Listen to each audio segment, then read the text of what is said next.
Arvind Bhakti Vedanta Swami Srila Prabhupada ki jai. ISKCON founder Acharya, BBT founder received the whole world Jagat Guru Srila Prabhupada ki jai. Grantaraj Srimad Bhagavatam ki jai. Nitai Gaur Premanande.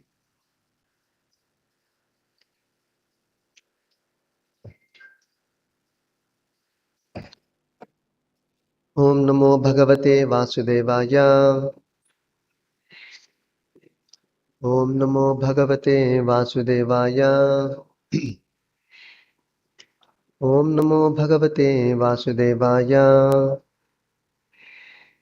Narayanam Namaskritya Naram Chaiva Narottamam Devim Saraswatim Vyasam Tato Jayamudhirayet Nashtaprayeshu Abhadreshu Nityam Bhagavata Sevaya Bhagavatyuttama Shloke Bhaktir Bhavati Naishtiki.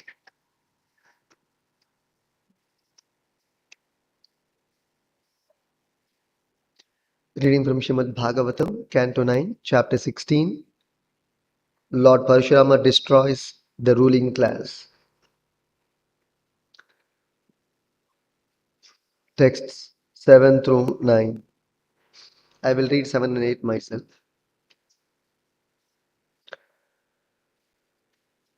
वरेण चन्दयाम् आस प्रीत सत्यवती सुतः वव्रे हतानां रामोऽपि जीवितं चास्मृतं वधे.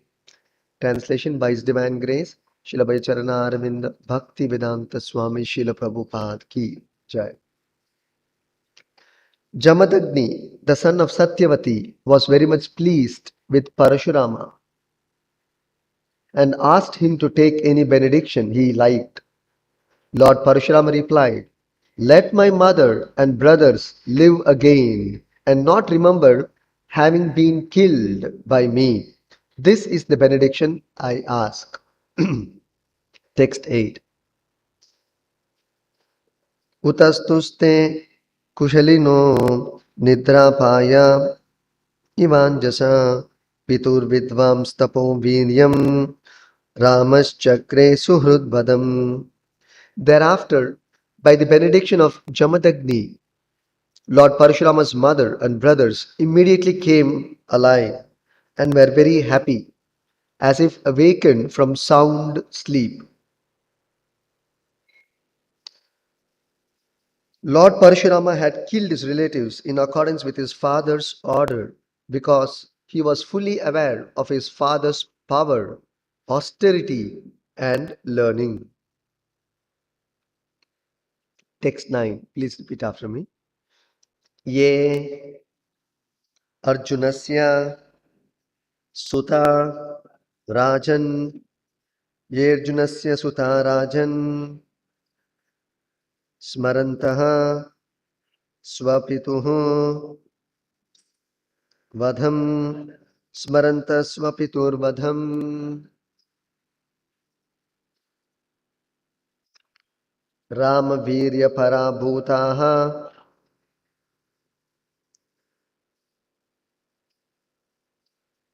Lebhire Sharma Na Kvachit Lebhire Sharma Na Kvachit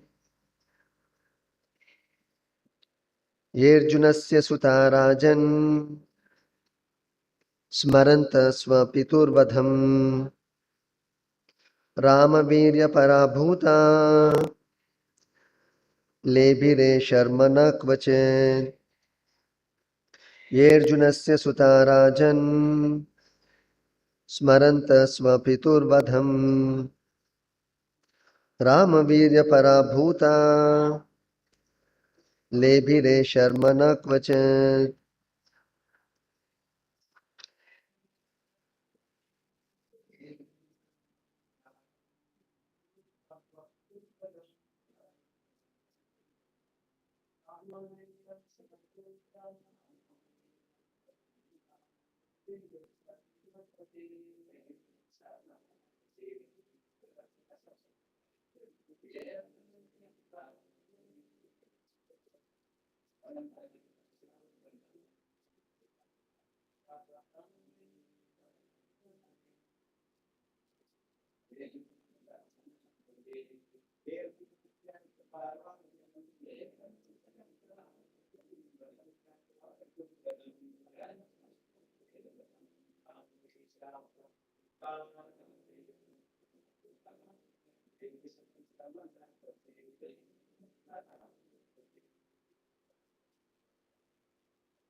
Ye those who Arjunasya of Kartavirya Arjuna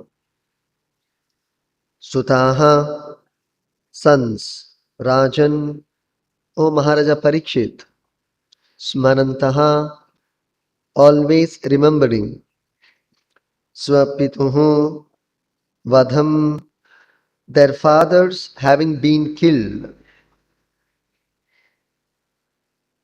by Parashurama. Rama Virya Parabhutaha defeated by the superior power of Lord Parashurama. Lebhire achieved. Sharma happiness. Na not. Kvachit at any time. Translation and purport by His Divine Grace Srila Bhayacharana Arvinda Bhakti Vedanta Swami Srila Prabhupada Ki Jai. My dear King Parikshit, the sons of Kartavirya Arjuna, who were defeated by the superior strength of Parashurama, never achieved happiness, for they always remembered the killing of their father. Can you repeat the translation? My dear King Parikshit, the sons of Kartavirya Arjuna, who were defeated by the superior strength of Parashurama, never achieved happiness, for they always remembered the killing of their father. Purport. Jamadagni was certainly very powerful due to his austerities, but because of a slight offense by his poor wife Renuka, he ordered that she be killed. This certainly was a sinful act, and therefore Jamadagni was killed by the sons of Kartavirya Arjuna, as described herein. Lord Parashurama was also infected by sin because of killing Kartavirya Arjuna, although this was not very offensive. Therefore, whether one be Kartavirya Arjuna, Lord Parashurama, Jamadagni, or whoever one may be, one must act very cautiously and sagaciously. Otherwise, one must suffer the results of sinful activities. This is the lesson we receive from Vedic literature. Thus ends the Bhaktivedanta purport and translations to Canto 9, Chapter 16, texts 7, 8, and 9 of Srimad Bhagavatam.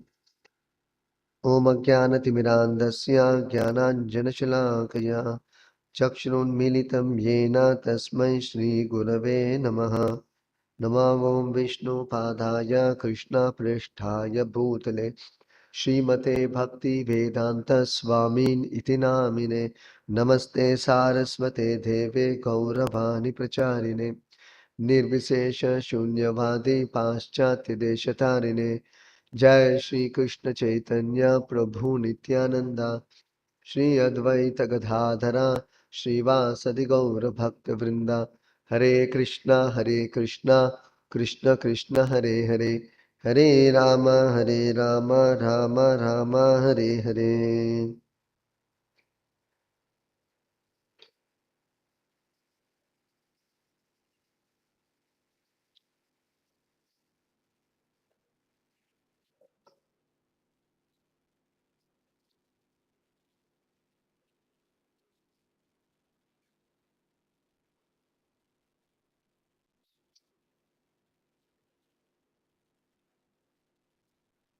So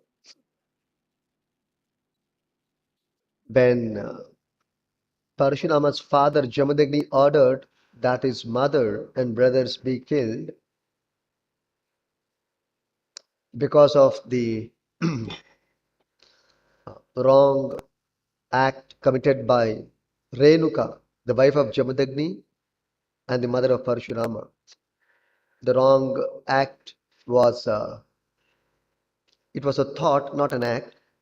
The wrong thought was Mother Renuka had gone to fetch some water for her husband's sacrifice.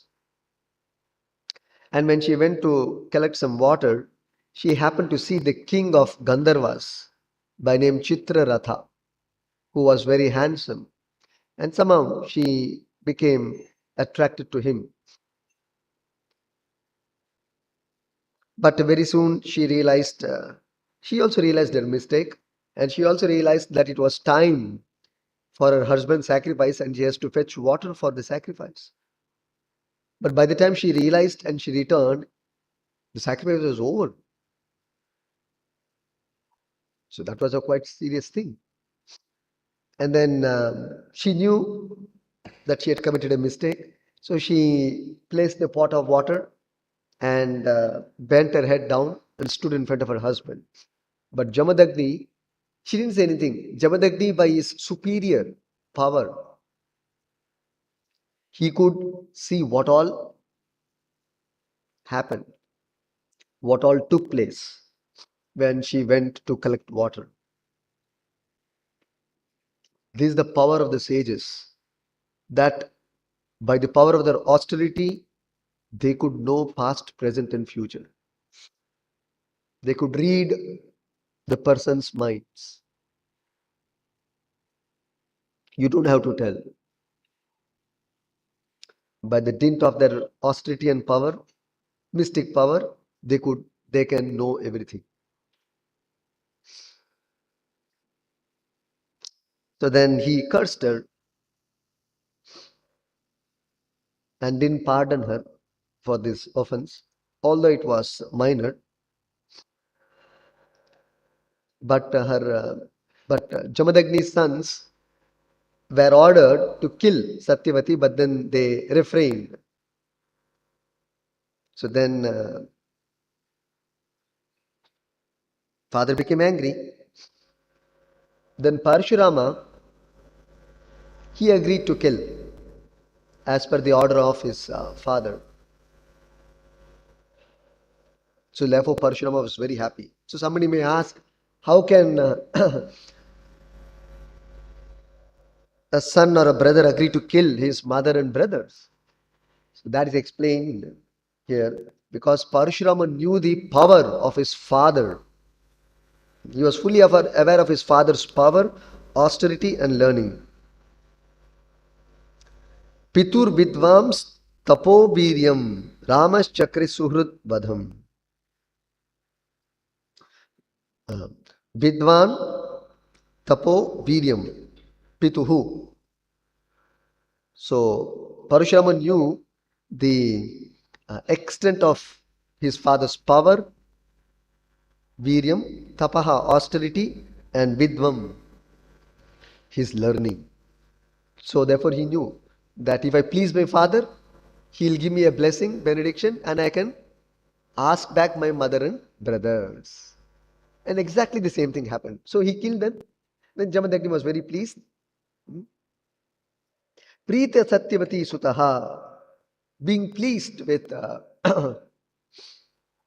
Parashurama, Satyavati Sutaha, being pleased with Parashurama, the son of Satyavati, Chandayam Asa, Varena Chandayam Asa.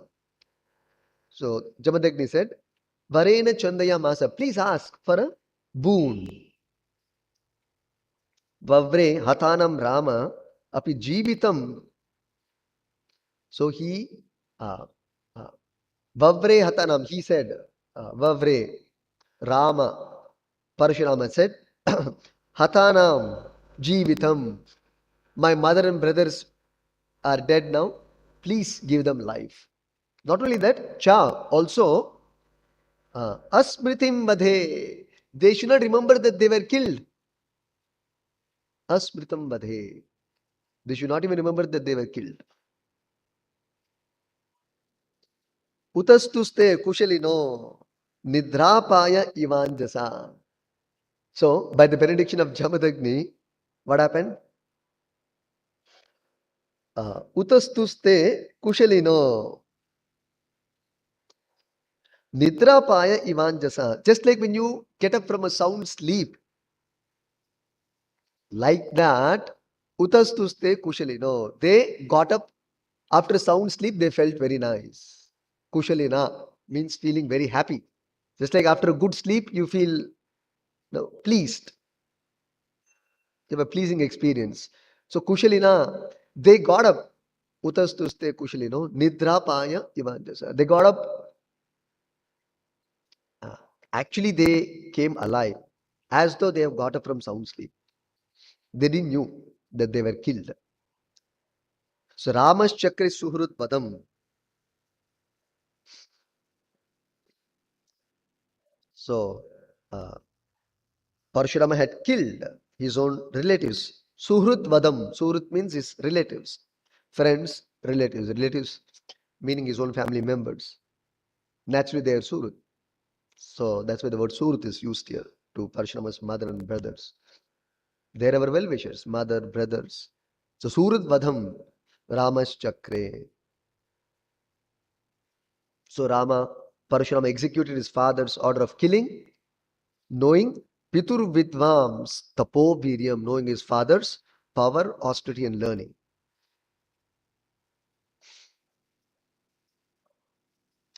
Then what happened? Then Arjunasya Suta Rajan Smarantas Swapitur Vadham Ramavirya Parabhuta Lebire Sharma Na Kvachet. This is something serious. So what happened after that? After his mother and brothers came back to life, uh, Rajan, O Maharaja Parikshit, spoken by Shukadeva Goswami, O Maharaja Parikshit, uh, Arjunasya Sutha, the sons of Kartiviri Arjuna, uh,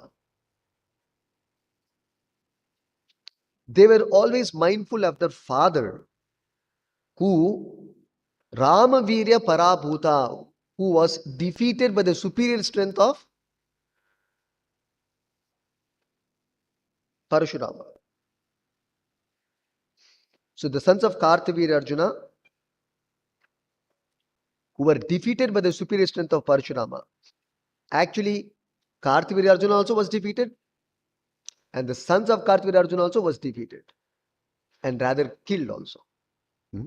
So Ramavirya Parabhuta, the sons of Kartiviri Arjuna who were defeated by the superior strength, Parabhuta, superior strength of Parashurama, they lebire sharma na kvachit. They never achieved, na lebire, never achieved sharma, happiness. Kvachit, at any time, they were always dissatisfied. Why? Smaranta, they were always remembering. They could not forget what? Swapitur Vadham, their father's death. So they could not forget their father's death, which was brought about by Parashurama, and therefore they could never achieve happiness. Lebire Sharma na kvachit.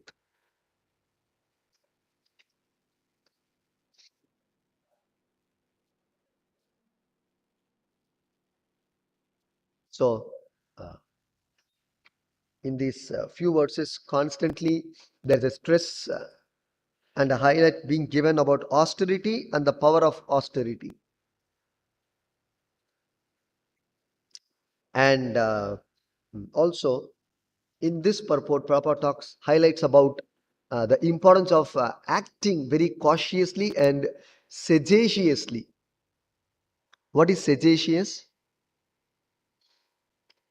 Acting with a good amount of judgment and reasoning and understanding. When you act, opposite of this is called whimsical.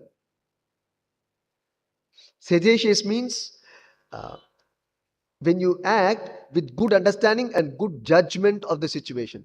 That's called being sagacious. He is very sagacious, very thoughtful. Whimsical means crazily acting. Whatever you like, you feel, you do. Without proper thought and consideration. That is whimsical. Not caring for any, not doing any judgment or doing any proper analysis, study, having proper understanding of the situation or of the uh, decision which you have made, and just act whimsically. So Prabhupada says, uh, one must act very cautiously and sagaciously. It can even be Lord Parashurama, Jamadagni or Kartavir Arjuna, does not matter. Offense is an offense. Otherwise, one must suffer the results of sinful activities. Even Parashurama. So Prabhupada is saying. So Shukadeva Goswami is saying. Again, a little confusing. So that means, is the Lord subject to action and reaction of his acts? Actually not. Here we should understand, when the Lord comes to this world, he is taking up a certain role in this world to set a standard, to set an example to the human beings. Because he is the natural leader of everyone. Therefore, whatever he does, the common man will follow. So therefore, the Lord, representing or enacting a particular role, either as a human being or as a king, as a father, or as a sage, he has to act very carefully because he is acting in a certain role which will be followed by others eventually. Therefore, he agrees to subject himself to the normal rules and regulations of the Vedic scriptures. Because even though Lord Parashurama is incarnation, expansion of the Lord, so therefore for him there is no sin. But if he does not undergo atonement of killing, then no other king will also undergo prayashchitta. If he doesn't do the Vedic uh, rituals, then nobody else, no Grahastha would do Vedic rituals, would follow the Vedic directions. Therefore, the Lord is very careful. So Parashurama killed his mother and brothers. Parashurama killed Kartavir Arjuna. So for killing Kartavir Arjuna, his father told him, no, you should undergo prayashchitta. So Parashurama obeyed.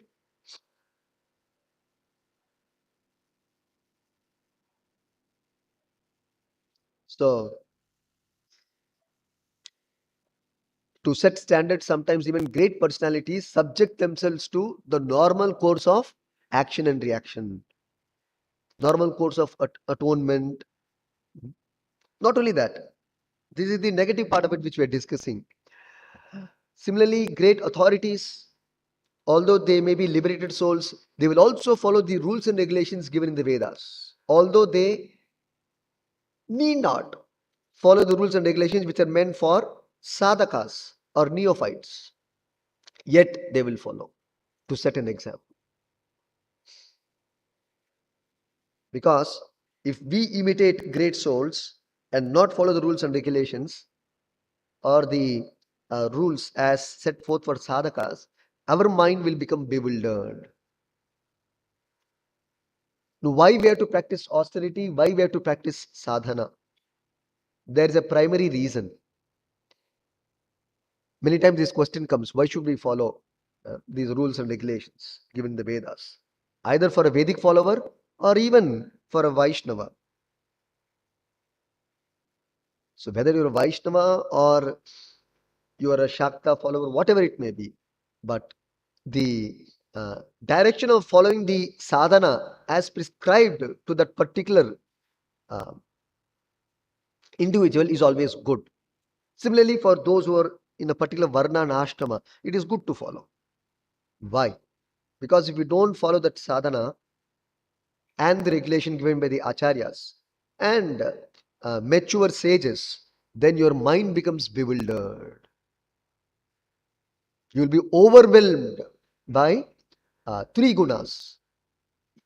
Then you'll not be able to act properly and take proper, mature, Krishna conscious decisions. or as far as devotees are concerned, or as far as outsiders, Vedic followers are concerned, they'll not be able to follow the Vedic directions. So mind will become bewildered. So that is the uh, risk.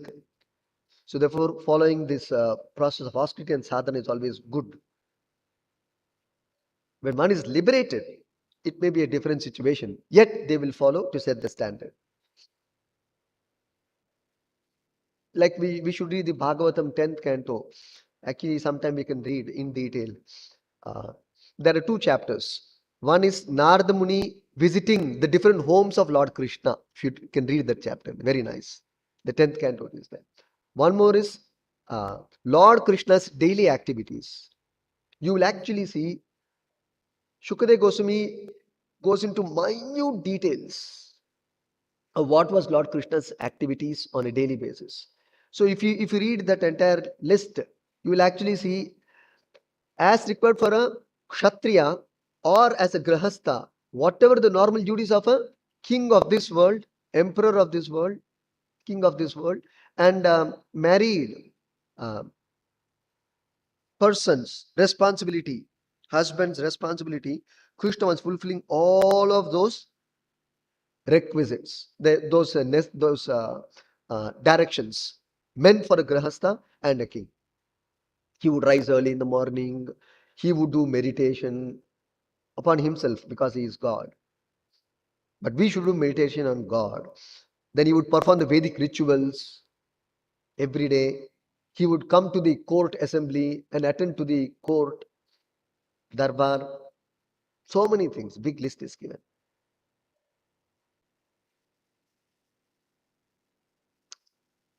So that is to set an example that we should also execute our respective duties. So coming to austerity, which is mentioned and stressed here, Jamadagni was, Prabhupada says in the purport, Jamadagni was certainly very powerful due to his austerities. So, same way, even Kartiviri Arjuna became very powerful because of his austerities. And he acquired 1,000 arms. But he misused the power of austerity. Therefore, he became puffed up. And there was an offense on the part of Kartiviri Arjuna that he became proud, which is not acceptable. Therefore, he was to be punished. So, it takes a lot of effort to earn pious credits to perform austerity. It takes a lot of effort. So, therefore, because we secure pious credits with a lot of austerity, we should be on guard to protect and be careful. Just like when there's a garden, you have to fence it. Otherwise, all the hard work is spoiled by a stray animal. They will disturb the garden. So, like that, austerity is the wealth of the spiritualist or a devotee or a brahmana or for that matter anybody. It's a wealth. So that has to be wealth means you have to protect, you have to preserve, you have to make arrangements. So austerity to perform austerity itself is difficult, and after doing that we cannot hope to miss it. So by offenses, just like Kartivir Arjuna became puffed up because of his false pride, he lost the power of his austerity.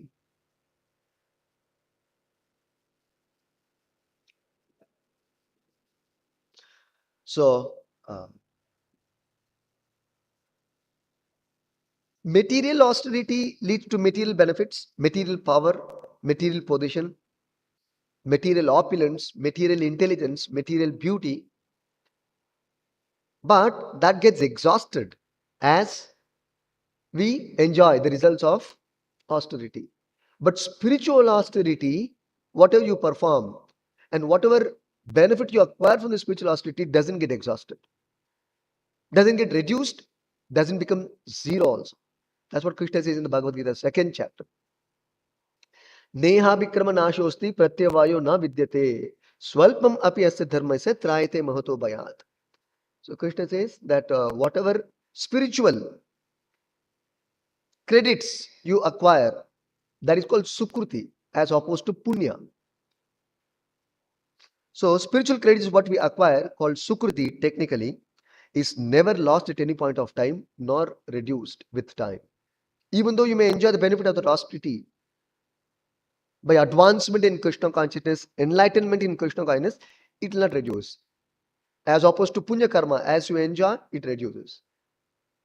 But only one reasoning is there where actually you lose spiritual credit by what is called as Vaishnava aparad or Guru aparad. There's only one reason. There is no other way where by consuming the benefit of spiritual credits, you don't lose it. There is only one reason. By Vaishnava or Guru aparad, only you actually lose spiritual credit. What is earned. But there is no other way otherwise. Materially, there is no other way. So that we should be on guard. Otherwise, nothing to worry. So for a materialistic person, spiritual life is certainly very austere. And for a person pursuing spiritual life, material life is austerity. Depends on which side of the boat you are, which side of the life you are situated in. Austerity is there. For a karmi, spiritual activities are austere. But for a devotee, material activities are austere. What do you mean by that? Austere means difficult to do, right? So as much as it is difficult for a materialistic person to chant, read, sit for a class of Bhagavatam or Bhagavad Gita, read Vedic literatures, it is austere for him. Similarly, one who is properly situated in Krishna consciousness, material life is an austerity. That means if suppose there is no reading of Bhagavatam, there is no prasadam, there is no chanting, there is no sankirtana, there is no Vaishnava Sangha, that's a big austerity. In fact, in one place it is said in the Vedic literature, very interesting reference. It is said, if a devotee of the Lord is offered an opulence of Indra and a elongated life of thousands and thousands of years, and with all power to enjoy one's senses, all these facilities are given, but in exchange there is one condition: you forget Krishna for one moment, then I will give you all these things to you. The devotee rejects it immediately. Further, it is said, for a devotee, being away from Krishna consciousness is more burning than being sitting amidst blazing fire all around. He may not mind even, suppose if you're in a situation where all around you fire is blazing and you are in the middle, what will be your experience? He can even tolerate that, but not uh, uh, a situation where he is not with devotees, he is not with the opportunity for chanting. That he considers even more dangerous and acute. This is devotees' experience, as told in the scriptures. So, now, because we discussed for a materialistic person, Krishna consciousness is austerity, and for us, material life is austerity. Okay, it depends on which side you are situated, as we discussed. Let's deeply analyze, really is spiritual activities austere or inconvenience? Austerity means inconvenience, basically. Austerity means inconvenience for the body or for the mind or for the ego or for the intelligence. There are different levels of austerity. Difficulty or inconvenience for the body, inconvenience for the mind, inconvenience for the intelligence, inconvenience for the ego. Is it really a difficult job? Uh, Actually not. As far as the spirit soul is concerned, spiritual life is natural to the soul because that is what he is. That is his constitution. Rather, material activities are actually painful, difficult for the soul. This is a true statement. The converse is true only in the illusory state. What is that? For a karmi, spiritual life, spiritual activity is austerity is illusion. But for a spiritualist, material life, materialistic activities is very detrimental, is the reality. Just like, to give a crude example, if you have a petrol car, and then instead of putting petrol, if you put kerosene, what will happen? It's finished, right?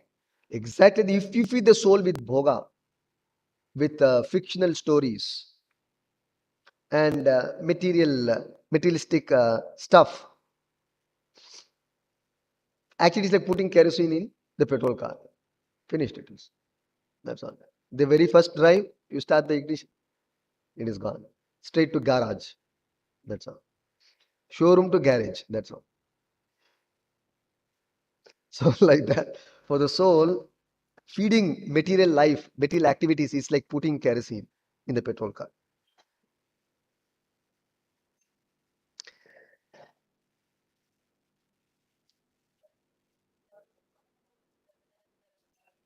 So to do sense gratification, to accept sense gratification, or to be behind sense gratification or enjoyment of the senses, one has to endeavor a lot. And in our experience, that which is not in our nature, we struggle. That is not which is not our nature, we struggle. So you can actually see in a material life, all materialistic people struggle a lot to enjoy their senses. Now they think enjoying senses is natural. Natural, why so much of struggle is put in? Why so much struggle?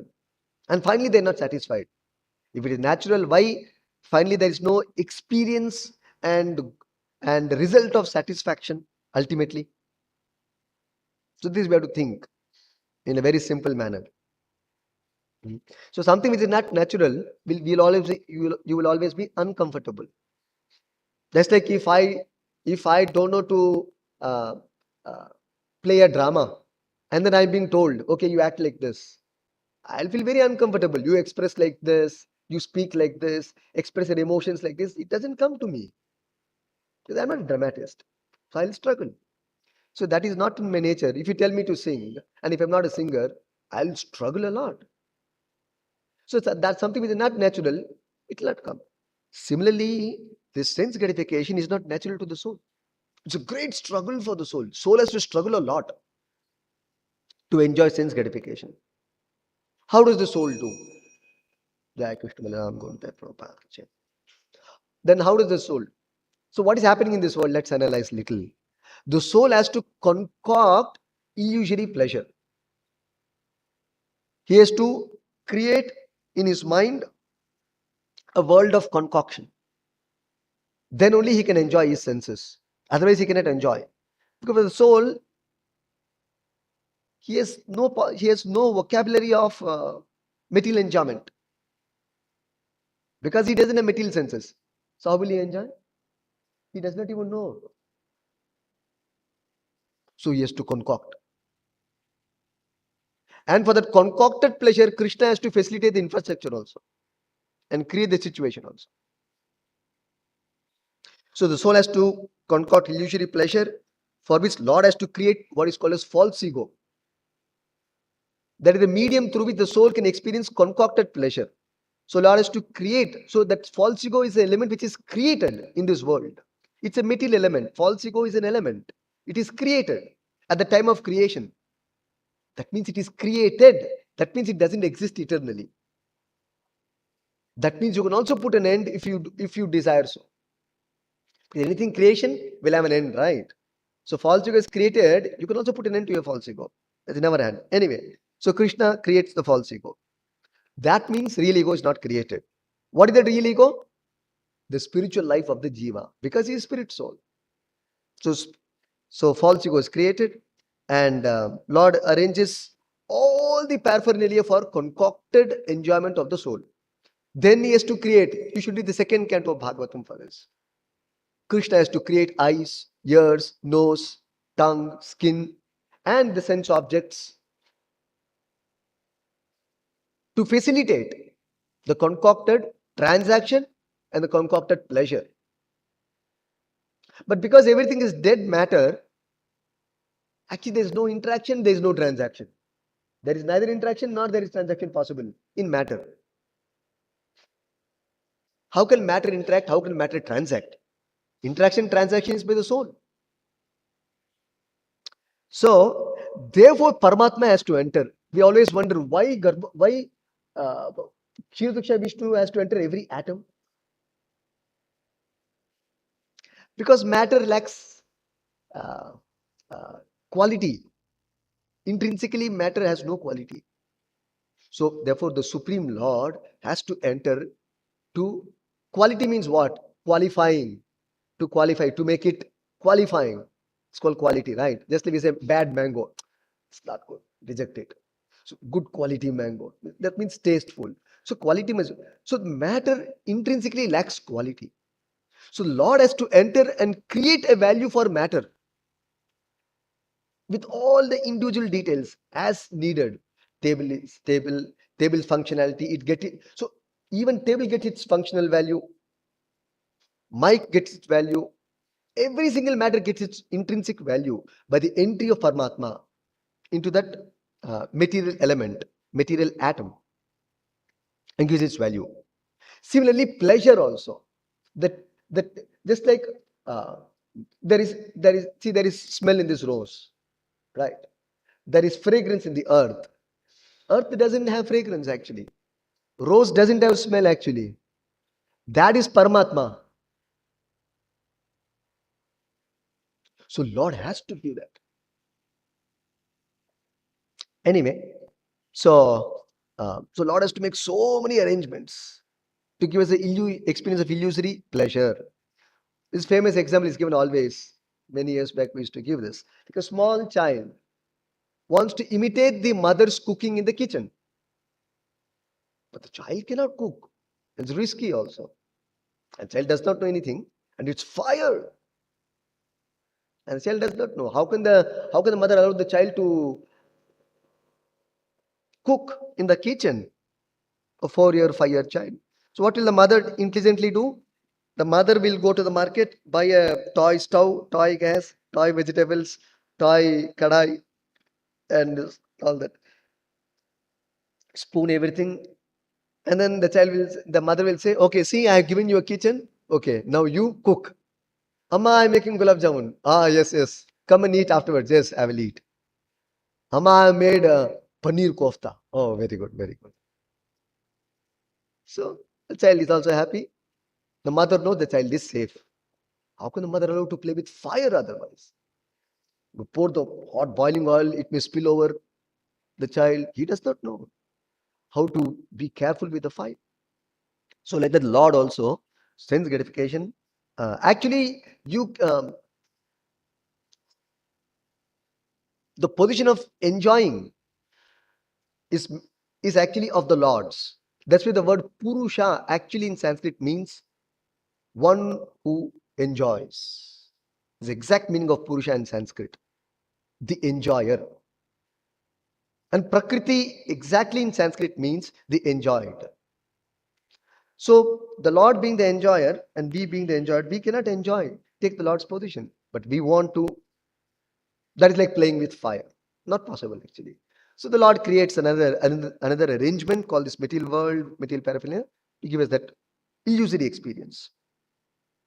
Now we discussed about the about it's a great austerity and difficulty for the soul to enjoy sense gratification, right? Now Prahlad Maharaj gives a proof of this. You may think, okay, Prabhu is saying, Prabhu's words in no big value anyway. We are small people. So we take the authority of great authorities. That has to be taken seriously. The Prahlad Maharaj in the 7th canto, a chapter called What Prahlad Learned in his mother's womb. So that's a chapter. It's a very nice reference. Prahlad Maharaj says, Ko ati prayasaha. He has used this word, Ko ati prayasaha. That means to go to hell certainly needs great endeavor. You can read this. This is the 7th canto, 7th chapter, text 38. Very interesting text. So, Prabhupada's purports are all very purports and times very revolutionary. So, going to hell requires great endeavor. And Prahlad Maharaj, Prabhupada explains the purport. Prahlad Maharaj says, actually, to go to hell, a lot of effort you have to put. But to go back to Godhead, there's no difficulty. But people think the other way around. No, Prabhu is saying to encourage. No. It's a reality. Prahlad Maharaj is saying to go to hell, lot of effort you have to do. How? For example, to go to hell by illicit sex, it's quite a complex thing. Because you have to arrange prostitute, you have to secretly go there, you should not get caught, and you have to arrange for big money. It's quite difficult, not easy in the society. So to do illicit sex and then go to hell, oh my God, lot of effort. Then meat eating, that's a big effort. Meat is very costly, and you have to have big arrangement of slaughterhouses. So difficult. And gambling, Prabhupada says you have to arrange casinos.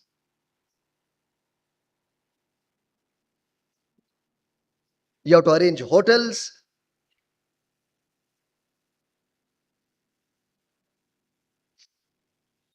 So, therefore, actually, for illicit sex, for meat eating, uh, for intoxication, you have to arrange big breweries, big factories have to be set up for that.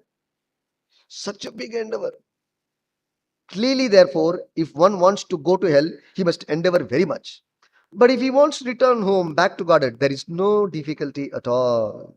One may live anywhere, everywhere. Simply sit down in any condition, chant Hare Krishna, go back to God. By the simple method of Shravanam, Kirtanam, Vishnu Smaranam, the Lord is satisfied. Therefore, Krishna confirms this in the Bhagavad Gita, Patram Pushpam Phalam Thoyam. Jo me bhaktya prayachati. Simply give me fruits, flowers, I am happy.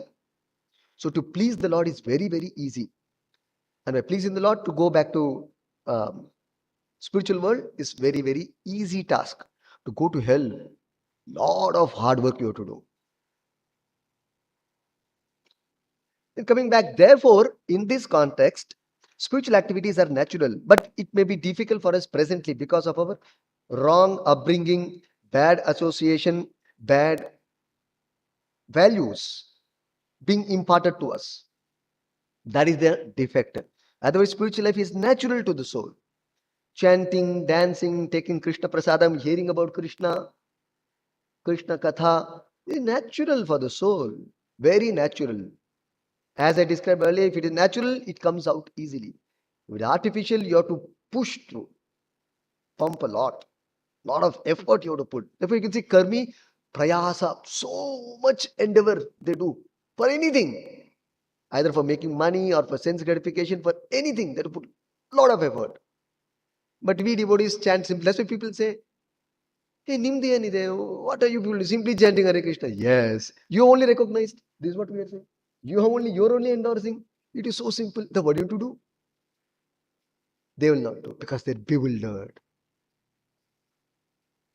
What you people are doing, simply chanting and dancing, eating, nothing else you do. This is what you should also do. Why are you making elaborate arrangements? Ultimately, what is enjoyment? Elsewhere, Prabhupada says enjoyment means dancing, enjoyment means singing, enjoyment means eating, enjoyment also means sleeping. We have all of that more than required in ISKCON. Sometimes we have problem of overcoming sleep, overcoming eating.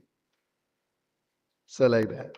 So we have so much. We simply eat, we sleep, we dance, we sing, and we have vihara. We go for pilgrimages. Actually, karmis require vihara. Devotees don't require vihara. Vihara is needed. Why? Because a lot of stress is there. That's why karmis have to search out a lot of relieving, uh, stress relieving things. That's why they take to drugs, intoxication, illicit sex, gambling to relieve their stress. They take to so many other sense gratificatory activities actually to relieve their stress. What is the stress? Material endeavor. Material life is a stressed life. By definition, it's a stressed life. So you have to relieve. Otherwise, uh, if you don't release, just like a machine, pressure is built. If you don't release, it will blast. And then, therefore, we see if it is not released through, at least that's why we should allow sense gratification sometimes. In that sense, I'm saying, don't take me wrongly Otherwise, there'll be killing, there'll be wars. And that also we see. Because they're frustrated, even material sense gratification, there is no there is no opportunity, it will blast. Wars, killing. See, everything is negative. From beginning to end, you see, whole description is negative only, right? Analysis negative. That's the reality. So in our case, it is different. Simply chant, dance, and be happy. Take nice prasadam. So,